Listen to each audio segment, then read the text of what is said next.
धर्मपुत्र चौधरी चरण सिंह। 23 दिसंबर 1902 दिसंबर का महीना।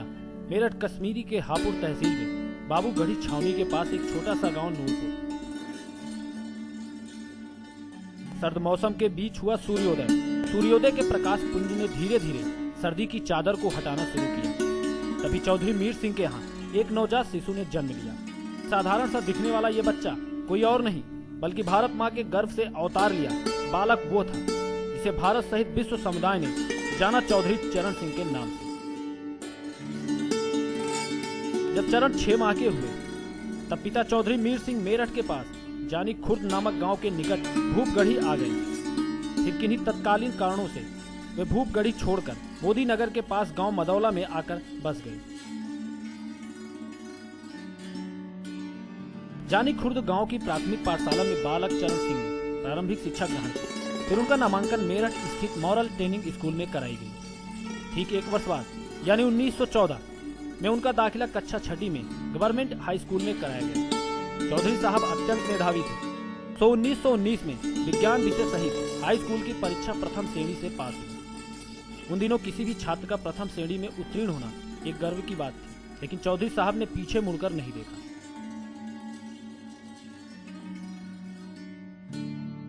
वर्ष 1923 उन्होंने आगरा कॉलेज से स्नातक की परीक्षा पास की। फिर विज्ञान विषय को छोड़ वे इतिहास पढ़ने लगे और 1925 में उन्होंने इतिहास विषय को लेकर स्नातकोत्तर यानी एमए की परीक्षा पास की।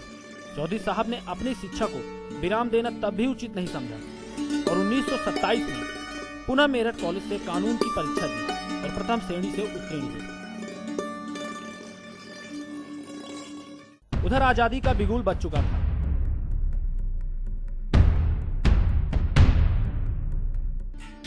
1929 में कांग्रेस के लाहौर अधिवेशन में पूर्ण स्वराज का उद्घोष हो चुका था।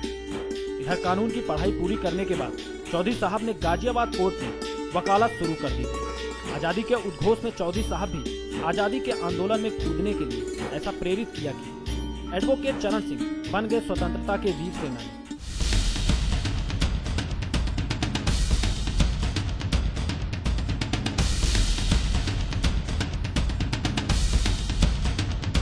ऐसे ही माहौल में युवा एडवोकेट चरण सिंह ने गाजियाबाद में कांग्रेस कमेटी का गठन किया। बात सन 1930 की है, जब कांग्रेस के विरुद्ध आजादी की ज्वाला को और तेज करने के लिए महात्मा गांधी ने नमक आंदोलन शुरू किया। ऐसे में चौधरी साहब कहां मानने वाले थे। गांधी की पुकार ने उन्हें ऐसा जोश भरा कि कूद पड़े नमक आंदोलन में।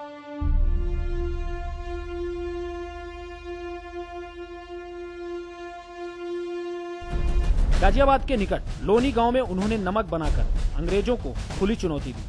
चौधरी साहब ने दांडी मार्च के माध्यम से लोगों को आजादी के आंदोलन में कूदने की प्रेरणा दी।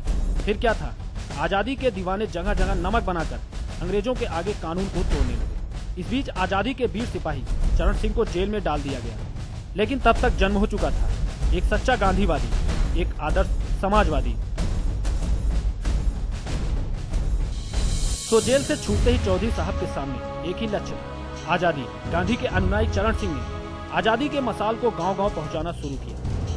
इससे चिढ़कर अंग्रेजों ने उन्हें देखते ही गोली मार देने का आदेश दे डाला।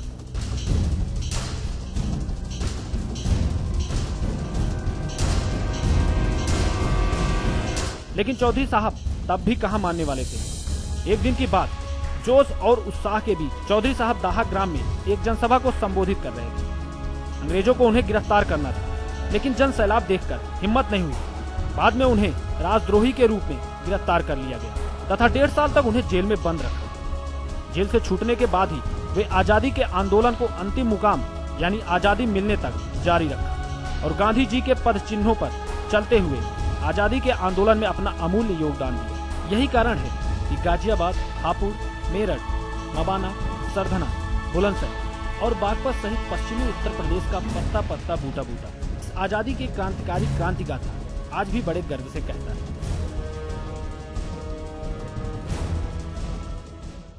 चौधरी साहब का बहुआयामी व्यक्तित्व, उनकी प्रतिभा और दृढ़ निश्चय का परिचय आज बहुत कम ही लोगों को ये मालूम होगा कि चौधरी साहब आर्य सामाजिक थे। 1929 में वे गाजियाबाद के आर्य समाज के सभापति चुने गए। कांग्रेस के झंडे तले जहां जहां वे आजादी की लड़ाई लड़े, वहीं आर्य समाज के माध्यम से उन्होंने सामाजिक कुरीतियों का भी पुरजोर विरोध किया। व्यक्तिगत जीवन में भी वो रूढ़ियों तथा ढोंगीवादी सोच से दूर रहते। सच्चाई और सादगी उनके जीवन में ऐसा घुल गया था मानो दूध में मिश्री। चौधरी साहब बचपन से ही किसानों के प्रति जमींदारों के अन्याय और अंग्रेजी हुकूमत द्वारा किए जा रहे शोषण से परिचित थे।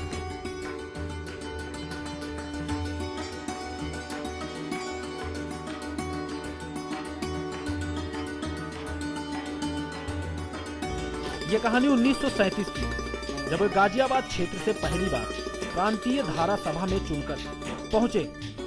चौधरी साहब ने आद्य साहस का परिचय दिया और लेकर आए किसान हितकारी बिल। परिणाम वही निकला। अंग्रेजों ने इस बिल को रखने की इजाजत ही नहीं दी। इरादों के मजबूत चौधरी साहब ने हार नहीं मानी और पुनः 7 मई 1939 को धारा सभा में निर्मोचन विधेयक रखा, जिसका विरोध कांग्रेस के ही सदस्यों ने किया। विरोध के बावजूद चौधरी साहब मकसद में कामयाब हुए और पारित हो गया ऋण निर्मोचन विधेयक।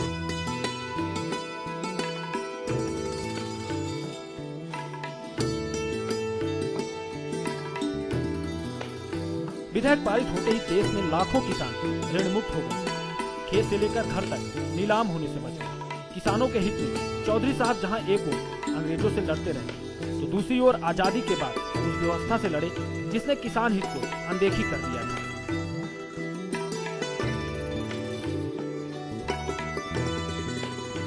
15 अगस्त 1947 को देश आजाद हुआ। आम चुनाव हुए। उत्तर प्रदेश में नए मंत्रिमंडल का गठन हुआ और स्वायत्त शासन सहित स्वास्थ्य विभाग में सभा सचिव का दायित्व सौंपा गया।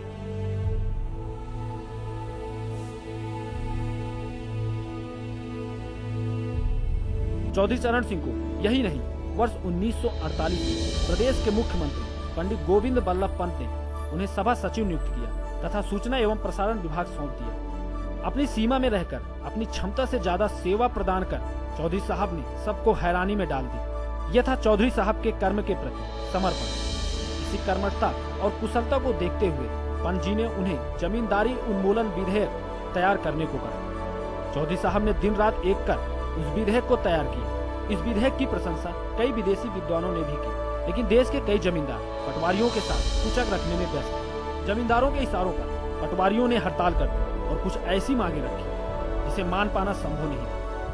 अपने इरादों के मजबूत चौधरी साहब ने न तो जमींदारों के सामने घुटने टेके और न ही पटवारियों के आगे। जब पटवारियों ने इस्तीफे की पेशकश की तो चौधरी साहब ने उन्हें झट स्वीकार कर लिया और 13,000 पटवारियों को तत्काल नियुक्ति रद्द कर दी।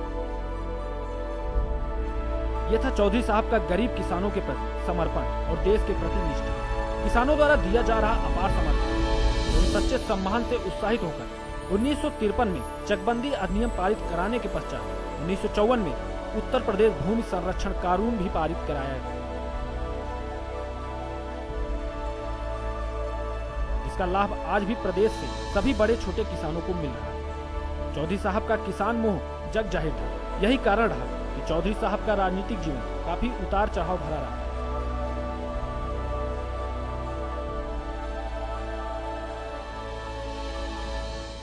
3 अप्रैल 1967 को पहली बार तथा 17 फरवरी 1970 को दूसरी बार मुख्यमंत्री बनने पर चौधरी साहब ने किसान हित में इतने कार्य किए कि उनकी गिनती करना भी संभव नहीं। इसके अलावा केंद्रीय गृह मंत्री, वित्त मंत्री के रूप में उनके द्वारा किए गए महत्वपूर्ण कार्यों को आज भी याद किया जाता है। देश के किसानों के लिए वो दिन भी आया जब एक साधारण किसान चौधरी मीर सिंह का पुत्र चौधरी चरण सिंह देश के प्रधानमंत्री बने।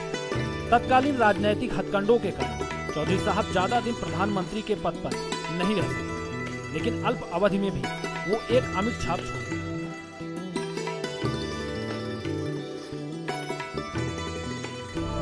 समय बीतता गया, उम्र बढ़ती गई। उम्र के आखिरी पड़ाव में शरीर ने जवाब देना शुरू कर दिया। बीमारी हालत में भी जब पूर्व प्रधानमंत्री विश्वनाथ प्रताप सिंह उनका कुशल क्षेम पूछने गए तो उनके मुंह से यही निकला, देश का क्या होगा।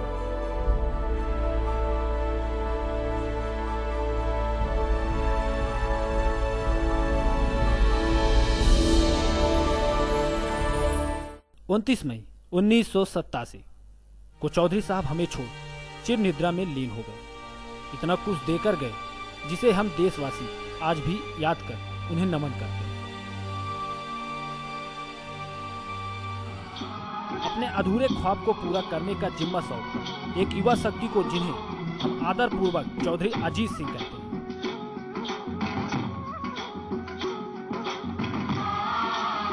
चौधरी अजीत सिंह का नाम है एक संघर्ष का, जुनून का, आम किसानों के लिए सुकून। मेरे देश की